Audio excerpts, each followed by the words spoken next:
টেকনাফ উপজেলার শাহপুরের দ্বীপ এলাকায় বসবাস অন্তত 40,000 মানুষের। 2012 সালে পশ্চিমপাড়ার বাঁধ ভেঙে সাগরে বিলীন হয়ে যায় মসজিদ সহ কয়েকশো বসতভিটা।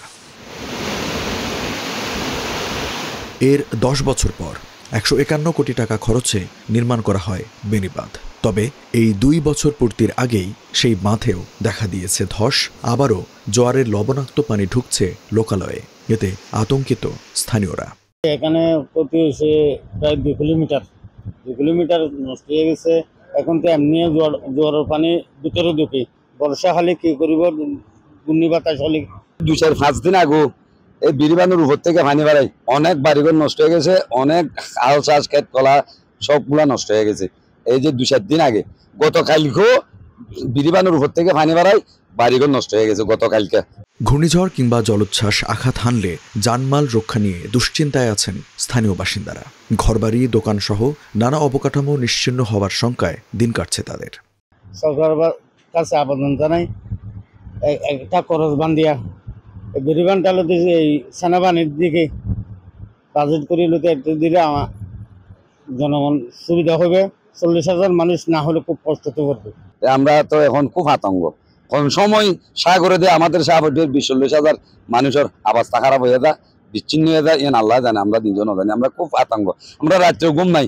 রাত্রে হইলে সাগরে যখন জোয়ার হবে আমরা বাড়িঘর ছাড়িয়ে বাইরে থাকি। মানে এই 40,000 মানুষ এখানে বসতবাড়ি করে। তারপরে এই বিরিবান্ধ ভাঙানোর কারণে আগেও মানে আমাদের এলাকার স্টেট মেম্বাররা অনেক কাজ করছিল। বিরিবান্ধ যদি একটু মেরামত করলে আমাদের 40,000 মানুষ এখানে সুখে থাকতে পারবো। বোঝা দেওয়ার পর এই বাঁধের সম্পূর্ণ টিকসই কাজ না করার কারণে আজকে বাঁধটা দোষী পড়তেছে। এই যে বর্তমান বাঁধের এই অবস্থা, এখানে নিচে একটা দুনা আছে, এই দুনাটা যদি ব্লক করা না হয়, ক্রস বান বা 5 দিয়ে যদি এটা ব্লক করা না হয়, এই বাঁধটার নিচের মাটিগুলো যখন সরে যায় উপরের অংশটা নিচে চলে আসে। সম্ভাব্য ক্ষতি মোকাবিলায় বাঁধ মেরামতের লক্ষ্যে মন্ত্রণালয়ে বাজেট পাঠানো হয়েছে বলে জানিয়েছে পানি উন্নয়ন বোর্ড। কর্মকর্তারা জানান, ইতোমধ্যে 100 মিটার প্রতিরক্ষা কাজ শুরু হয়েছে। মেইনটেন্যান্স বাজেটের আওতায় আমরা সেটার মেরামত কাজ করছি, প্রতিরক্ষা কাজের মেরামত কাজ করছি এবং প্রতিরক্ষা কাজের মেরামত কাজ অলরেডি শুরু হয়ে গেছে।